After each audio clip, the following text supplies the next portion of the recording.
Bonjour, bonsoir, Cuisine Yannick TV, aye na bandaku partout bozwami. S'il vous plaît, bande konanga bobenga trop. Cuisine Yannick TV afungoli ba caméra bo kanga bien na boke binyoso. Cuisine Yannick TV na film na biso tozomona balinda terre boya koyoka. Makambo eza na ngamba ba comédien makambo eza ngaka te. Sila Bisalu azawa na pona mutu nyonso.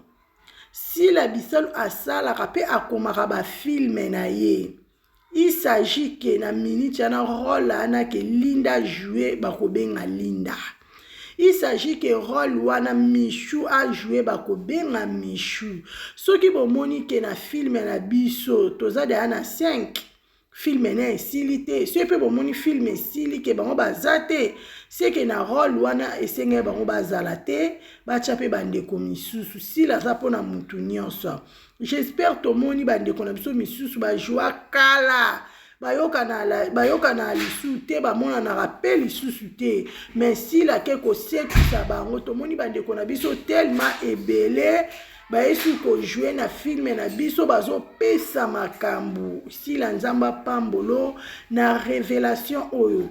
Na film na biso tozotala ya likolo film moko kitoko bandeko na nga.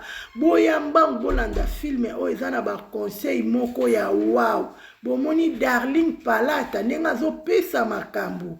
Bomoni Sherika, bomoni Mabidi, bomoni Yalava, bomoni Baby, en tout cas baza tellement ebele mwana tanga bakombo na bango.